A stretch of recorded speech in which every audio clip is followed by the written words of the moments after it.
이안 게리가 에디언의 매치룸 탤런트 에이전시와 계약했다는 소식이 전해졌습니다. 이로써 이안 게리는 토마스 피날에 이어 에디언의 로스터에 합류한 두 번째 UFC 파이터가 됐습니다. 앞으로 데이나 화이트와 에디언이 더 자주 충돌하게 될 걸로 보입니다. 한편 이안 게리는 에디언의 에이전시와 계약했다는 소식이 전해진 뒤 헤이머니쇼에 출연해 이번 계약에 대해 이렇게 말했습니다. 이 모든 건 몇 달 전쯤 시작됐어. 그쪽에서 관심을 보였고 나와 우리 팀에게 연락이 왔지. 그리고 나는 그들과 함께 일한다는 아이디어가 정말 마음에 들었어. 난 그들이 스포츠 업계에서 해온 일들을 굉장히 존중해. 그들이 탤런트 에이전시를 시작했다는 소식을 듣고 영국과 아일랜드에서 내 브랜드를 키우고 유럽 시장에 집중할 수 있는 여러 가능성이 보였어. 그래서 이건 고민할 필요도 없는 선택이라고 생각했어. 그들이 연락해왔을 때 그 아이디어가 정말 마음에 들었거든. 또한 UFC와 경기 관련 협상을 진행할 때 에디언 측이 관여하지는 않을 것이라고 분명히 했습니다. 로이드가 내 일과 관련해 UFC와 연락하는 유일한 사람이야. 그리고 헌터나 UFC 쪽에서 문제가 있으면 나한테 직접 전화해. 중간에 누구도 없어. 나는 다 큰 어른이야. 내 일을 대신해줄 다른 사람은 필요 없어. 내가 로이드를 고용한 건 모든 세부적인 부분을 제대로 챙기도록 하기 위해서야. 그리고 이번에 에디언과 맺은 계약은 UFC와 아무 관련이 없어. 옥타곤 안에서 하는 내 일과도 아무 관련이 없고 이건 전부 옥타곤 밖의 일과 관련된 거야. 나는 에디와 매치룸 탤런트 에이전시가 내 이름에 최대한 많은 관심이 쏠리도록 할 수 있는 모든 일을 해주길 원해. 지금 데이나 화이트와 에디언 사이에 갈등이 있는 건 알아. 하지만 나는 그들의 갈등에는 관심 없어. 둘 사이의 관계가 어떻든 서로 어떤 문제가 있든 나는 신경 쓰지 않아. 난 UFC 웨이터급 랭킹 1위 선수고 웨이터급 벨트를 두고 파운드 퍼 파운드 1위 파이터와 싸우는 사람이야. 내가 UFC에서 하는 일은 옥타곤 밖에서 하는 일, 그리고 나와 매치룸 탤런트 에이전시가 내 브랜드를 어떻게 키워나갈지 결정하는 일과는 전혀 상관없어.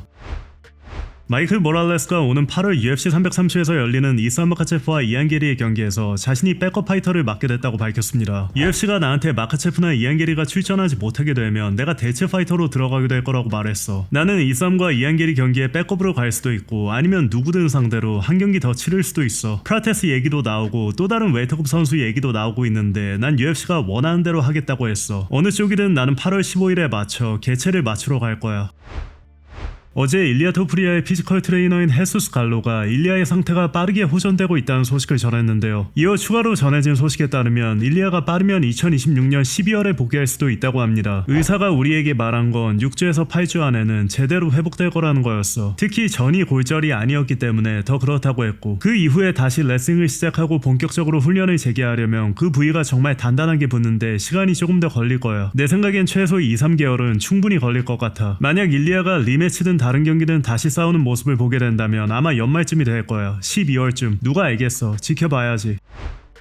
헤이머니쇼에 출연한 토마스 피날의 매니저 에디언이 토마스 피날이 이제 UFC 옥타곤 안에서 버는 돈보다 옥타곤 밖에서 벌어들이는 돈이 더 많다고 밝혔습니다. 그는 지금 상업적 수익 면에서는 옥타곤 안에서 버는 돈보다 옥타곤 밖에서 버는 돈이 더 많아. 상업 수익만 해도 이미 7자리 수익을 넘겼어. 본인 개인 계약도 있고 클라우드백 계약도 있고 말 그대로 오늘 발표될 또 다른 계약도 있어. 행사 출연도 있고 팟캐스트도 있지. 톰의 팟캐스트를 포함해서 소셜 미디어 수치와 디지털 수치가 정말 엄청나. 찰리와 그 팀을 알잖아. 정말 똑똑한 사람들이야. 실제로 엄청난 숫자를 만들어내고 있어. 그런데 지금 이 모든 소란과 잡음 속에서 토마스 피날은 UFC 로스터에서 가장 많이 언급되는 선수 중 한 명이 됐어. 그건 사실이잖아. 그래서 우리가 이 흐름을 계속 밀고 가는 게 중요해. 동시에 우리가 하고 있는 일은 이런 거야. 지금 눈앞에 시리감과 토마스 피날의 경기가 있잖아. 내가 틀렸다면 말해줘. 이 경기는 UFC에서 성사시킬 수 있는 가장 큰 경기 중 하나야. 그리고 지금 토마스 피날은 UFC에서 가장 큰 스타 중 한 명이야. 그래서 나는 우리가 톰뿐만 아니라 UFC를 위해서도 엄청난 가치를 만들어내고 있다고 생각해. 이 경기가 성사된다면 UFC는 정말 엄청난 빅매치를 손에 쥐게 되는 거니까. 또한 에디언은 션 오멀리가 UFC 백악관 대회에서 60만 달러 하나로 약 9억 원을 받았다는 소식에 이런 반응을 보였습니다. 어제 션 오멀리 관련 이야기를 봤어. 말 그대로 나도 이길 수 있는 상대와 8라운드 복싱 경기를 하는 선수들이 백악관에서 싸운 션 오멀리보다 더 많은 돈을 벌고 있잖아. 그건 말이 안 돼. 그리고 그런 선수들이 더 이상 억눌려 있어서는 안 돼. 나는 그들의 사고방식이 정말 충격적이야. 뭐 어쩔 수 없지. 어쩔 수 없는 거야. 우리가 안 하면 그냥 벤치에 앉게 될 거고 결국 해야 하는 거지. 이런 식의 생각 말이야. 난 그걸 이해할 수 없어. 션 오멀리 같은 선수들은 슈퍼스타야. 션은 엄청난 파이터라고. 근데 그는 마치 별 수 없다고 느끼게 만들어진 거야.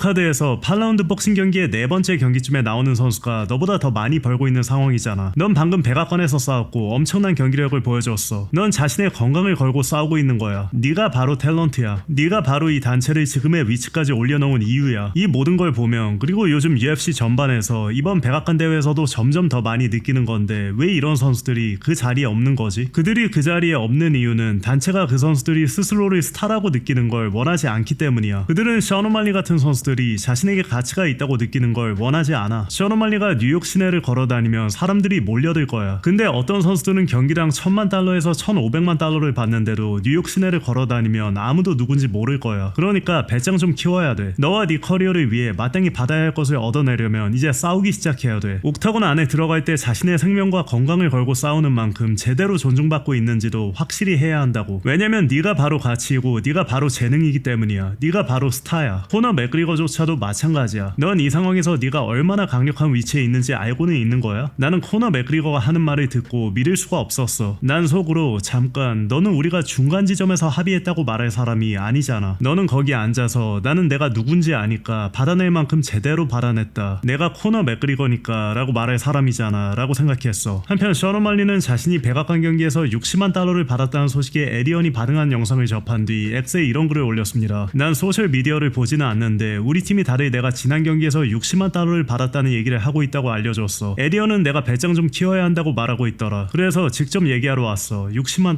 말도 안 되는 금액이지. 나도 지난 경기에서 $60만 벌었으면 좋았을 거야. 그래서 파이트머니 외에도 돈을 벌기 위해 Doing Well을 시작한 거야. Doing Well 사이트에 들어가거나 아마존에서 사줘. 나도 내야 할 돈이 좀 있거든.